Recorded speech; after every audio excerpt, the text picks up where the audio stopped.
Christ. So I'm not going to use the microphone because I know my voice is loud. I would like to tell you all today I came dressed in black for a reason. It's a new year, so what's old got to be buried. How you like that? I ain't want to come in here and put on airs and make y'all think I was all that.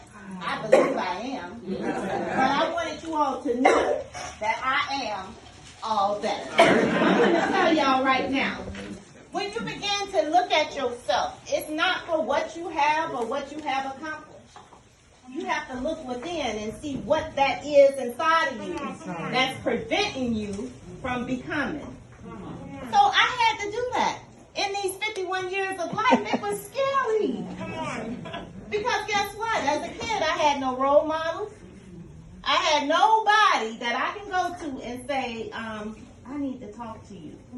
Instead, they criticized me, girl, and told me that I am not allowed to play with their kids. You know, because I was bad as all I do. I'm going to be honest with you. I was that little girl with a mouth so big in the neighborhood, they say Angie ain't got no discipline. I didn't. They say they let Angie, little Angie, because my grandmother was Miss Angie, so I was little Angie.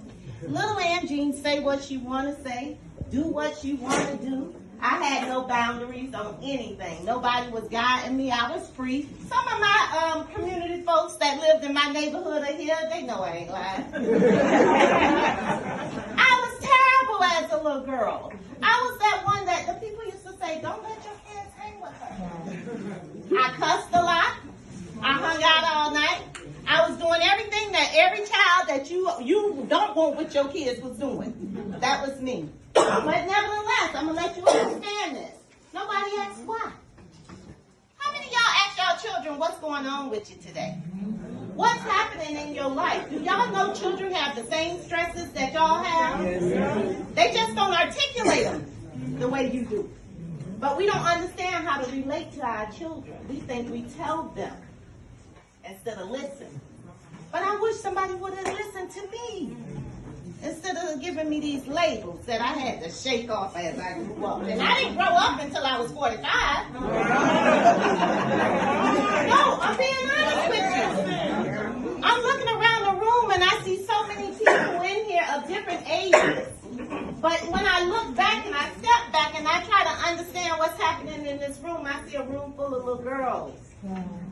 So I'm going to talk about my little girl because I can't tell yours until you're ready. My little girl was sexually abused at the age of 8 by a cousin. You know how family, I want to go out, you can go stay with your cousin them. They don't know what the cousin them been through, don't know what the cousin doing, but they want to go out, your parents. And now you are the parents, so I want y'all to let this sink in. Think about where you're leaving your kids at before you drop them off. Blood don't make it safe.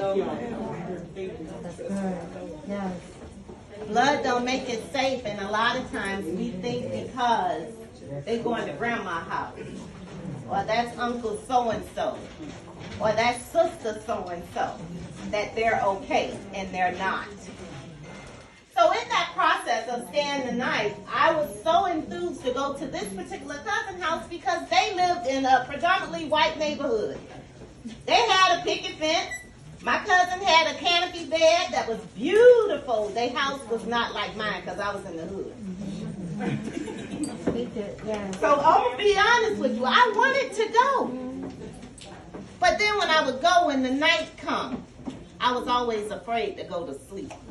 I was in that twin canopy bed with my cousin laying there, and you know, we balled up like this. And I'm like, why she don't feel him coming in here? He would squeeze in that little twin bed with two young girls laying in that bed, and he would just do what he had to do that was unacceptable for any child. The next morning, I would wake up like it was nothing. Everything in their house was white. The furniture was white. You know back then, y'all couldn't sit on the white furniture. Y'all better talk to people. They had white furniture. They had the white kitchen, white cabinets. And the only thing in my trauma I can remember is the Frosted Flakes cereal. Because we ain't have Frosted Flakes. We had cornflakes and you had to add your own sugar. And I would see that box on the count, you know, on top of the refrigerator, and I would look and I'd say, well, It's not great. Ain't that's what Tony the Tiger say? It's great. It's not great. My innocence was robbed from me that night. And every other night that I was dropped off there. But it wasn't the house that did it. Because it don't matter where you take your kids out. If a perpetrator is in that house, that perpetrator is going to find a way to get to your child. It doesn't matter if it's a female or a male. So here I am at this house, and I'm going through all of this. And when I get back home to my parents, I can't verbalize what happened to me. So a lot of us children, we hold it in, and we try to mask it. We dress it up, put the makeup on. We put on the clothes. But in the inside, it's eating away at us. So all the way through middle school, I was very promiscuous. All the way through high school, I had started using drugs. I dropped out, went back, dropped out, went back, did